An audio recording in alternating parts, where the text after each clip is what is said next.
Salut, c'est Ced, comment ça va? Aujourd'hui, je vais vous présenter le nouveau stylet de Metapen, le D1, un design innovant, des raccourcis personnalisables et toujours pour un tarif modéré. Découvrons tout ça en détail.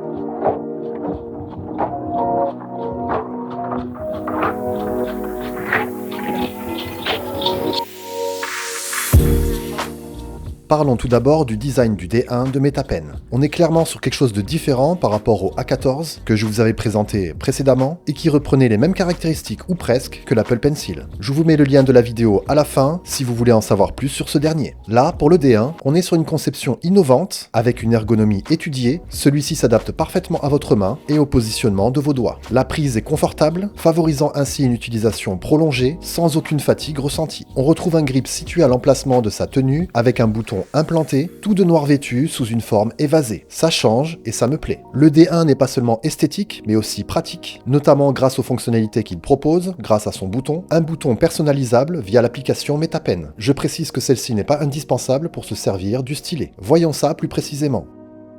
Une fois dans l'app et le stylet enregistré, on accède à une interface complète offrant différentes propositions. On peut comme ça annuler une action, revenir à l'écran d'accueil, contrôler la caméra à distance et bien d'autres choses. Et pas seulement dans la navigation en général, mais aussi dans des applications bien spécifiques comme GoodNotes, Notability, Infinite Painter et même Procreate. Vous allez ainsi pouvoir personnaliser les réglages du stylet pour chacune de ces applications, les simples double et triple clics, mais aussi ajuster votre posture d'écriture, régler le gain suivant la pointe utilisée, le temps de la mise en veille, prévenir des erreurs de touche, vous aurez même le droit à des mises à jour du stylet si elles sont disponibles, et à une option pour le détecter au cas où vous l'égarez. Une interface vraiment complète comme je vous le disais. Concernant son utilisation, j'ai une petite astuce à vous divulguer, vu qu'à chaque fois que vous changez d'application, vous devez revenir à celle de Metapen pour apporter votre modification programmée. Le mieux donc, c'est de configurer un des raccourcis sur changer d'application. Perso, j'ai choisi le triple clic, et quand j'applique ces appuis, je retourne comme ça sur l'app de Metapen, et je peux basculer rapidement entre les fonctions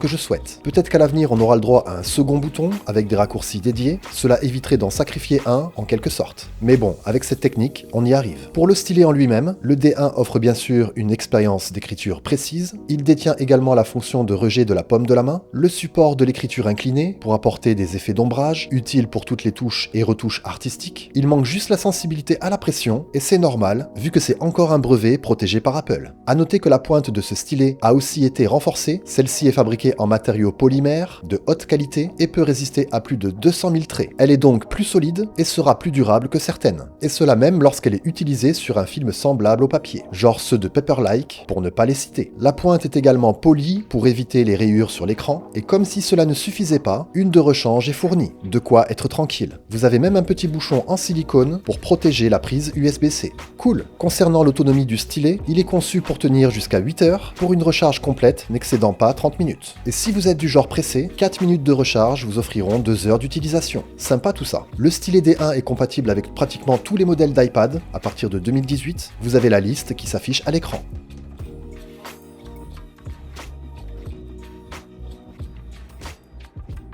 Sympa le D1, n'est-ce pas? Pouvoir attribuer des raccourcis dédiés à chaque app que l'on utilise, une excellente idée. En plus, le design est vraiment innovant, unique. Sa conception a bien été étudiée pour s'adapter parfaitement à nos doigts. J'aime beaucoup ce stylet, et je pense que celui-ci plaira davantage à tous les dessinateurs, graphistes, illustrateurs, bref, tous ceux qui exercent un métier artistique, et pas que. Si cet article vous intéresse, comme d'hab, vous avez le lien en description. Si vous avez des questions, n'hésitez pas, j'y répondrai avec plaisir si je peux. Pensez également à liker et à partager la vidéo, pourquoi pas, et à vous abonner par la même occasion si vous ne l'êtes pas encore. Sur ce, on se dit à bientôt, bye. Commençons déjà par son design. Franchement, on peut dire que celui-ci égale le stylet d'Apple, avec quelques subtiles différences, comme le poids de chacun, 15 grammes pour celui de Metapen, contre 18 pour l'Apple Pencil. C'est pas grand chose, mais cela peut jouer lors de longues périodes d'utilisation. Vous n'aurez pas de biceps qui vous pousseront sur les doigts. Plus sérieusement, la structure du A14 est combinée à des matériaux de première qualité, garantissant une grande durabilité et longévité. J'ai aussi constaté une meilleure prise en main, ou plutôt au doigt. Le revêtement offre un grip plus efficace, je trouve, comparé comparé à celui d'Apple. C'est très subtil encore une fois, mais on le ressent quand même. On peut remarquer qu'il y a un bouton sur l'une des extrémités avec une LED intégrée. Celle-ci indiquera sa connexion active, l'état de sa batterie et son rechargement. Justement,